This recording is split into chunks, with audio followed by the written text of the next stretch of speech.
Kung bago ka lang sa channel na to at isa kang true-blooded Aldab Nation na nagmamahal po kila Maine Mendoza at Alden Richards, tama po ang channel na pinuntahan mo, kaya consider na kitang bagong subscriber. Skincare enthusiast. At guys, kitang-kita naman, sino dito gustong makita ng malapitan? Ako, guys. Si Direk, ayaw ba ni Direk? Ayan, direct na dito mamaya. Pero I really like what you said, no? And Getting acne on your skin. Prevention is better than cure, sabi nga. exactly, I agree. Nakaspoken like a true skincare enthusiast. At guys, kitang-kita naman, sino dito gustong makita ng malapitan? Ako, guys. Si Direk, ayaw ba ni Direk? Ayan, direct na dito mamaya. Pero I really like what you said, no? And Alam mo, Ma'am Alan, ang pag-ibig, parang banana cue yan. Matamis hanggang sa huli. Ay! Sarap, pati turon. My favorite. And turon. Welcome back mga kaaldab. Ito na naman po ang inyong lingkod, si Mr. Destiny. At siyempre, panibagong update, panibagong mga kaganapan po kina Mr. and Mrs. Paul Carson. Grabe, ano? Sobrang gwapo, sobrang cute, at talagang blooming na blooming naman ngayon sina Mr. and Mrs. Paul Carson. Oops, issue na naman yan. Marami na naman pong magre-react sa akin. Marami na naman pong basher ang magagalit sa akin. Dahil ini-edit ko lang daw po yung mga sinasabi. Pinako-combine ko lang daw po kay Alden yung mga sinasabi ni Maine.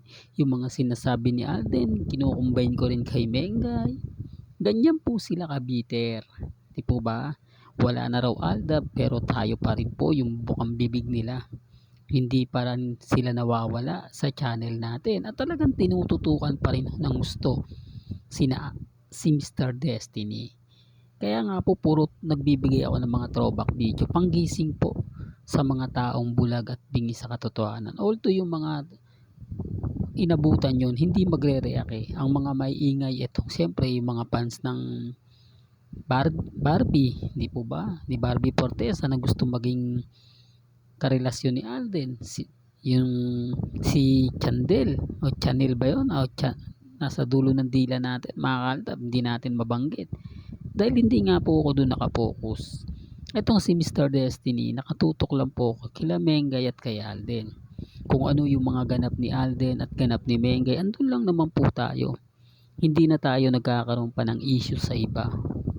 Hindi na tayo nagko-content sa ibang mga artista. Kaya mas marami tayong nakukuhang impormasyon. Kaya mas marami tayong nakukuhang mga kaganapan. Kaya nga kita nyo, open na open ngayon si Alden Richards sa mga endorsement. Mas kakaiba. Mas marami na nagtatanong. Hindi nyo po ba nahalata na simula natapos po yung teleserye ni Alden na Pulang Araw, puro endorsement na po siya. Puro dagdag endorsement po.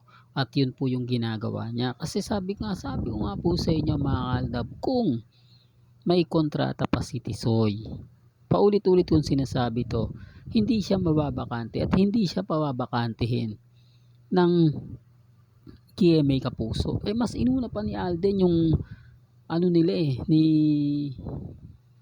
Nadine Lustre, yung Siargao baka sabihin nyo sa GMA Kapuso lang yun. Hindi po, nakisawsaw lang ang GMA, nag-collaborate lang po ng Viva Films, pero ang pinaka main doon ang Viva Films at si Alden Richards,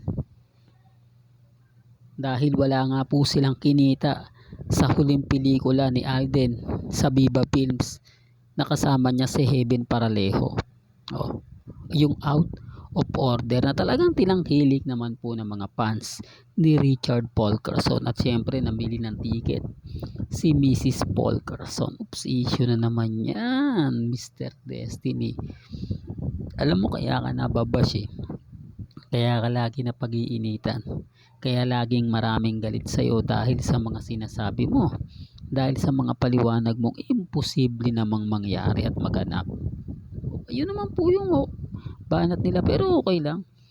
Ako naman po yung tipo na pinababayaan lang at hinahayaan lang natin yung mga ganyan.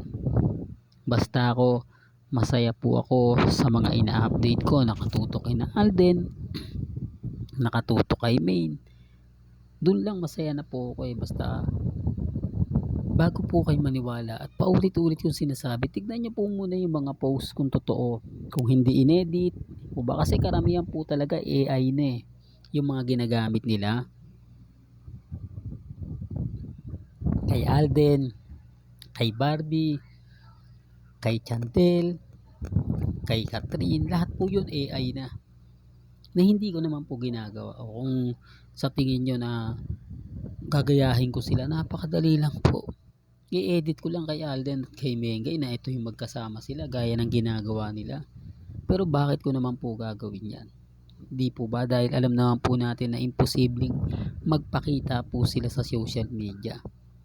Pero yung iba tuwan-tuwa, talagang kinikilig daw sila, bagay na bagay daw po sila. Inedit lang naman po yun. Papayag ba si Alden Richards na magharas o mag-smack ng halik ng lips to lips sa harap ng maraming tao na biglaan?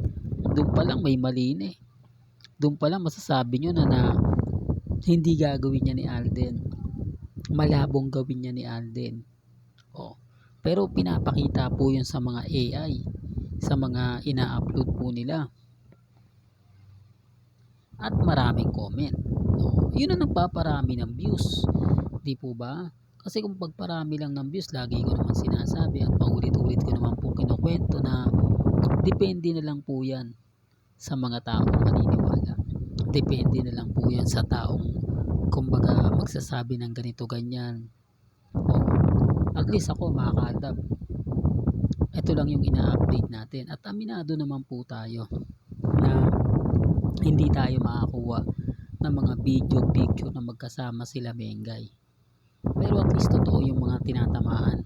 Ibig kong sabihin, gaya po kayo, sabi ko, di po ba madalas si Mengay sa Bulacan, marami nang kumakampi sa akin kasi nga po pag kumakain sila sa McDo ni Main, naiispatan nila at nakikita nilang naandun si Mrs. Polkerson. Doon pa lang panalo na ako doon pa lang masasabi ko na medyo kumakampi na po sa akin yung iba kasi kumbaga pinapaboran ako na oo, pero hindi naman po pabor na kumbaga ganito ganyan.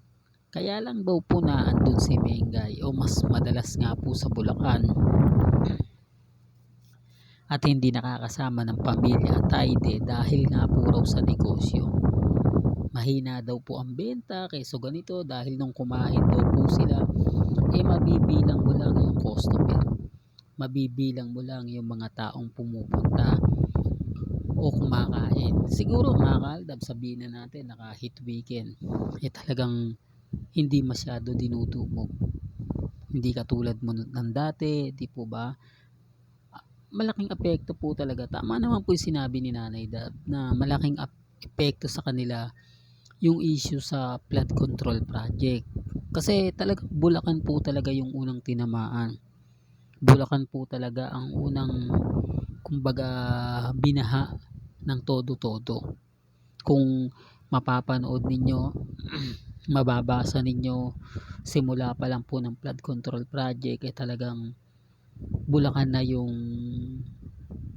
kumbaga binabaha. Di po ba konting ulan lang, mararamdaman mo na sila talaga yung nagdusa ng gusto.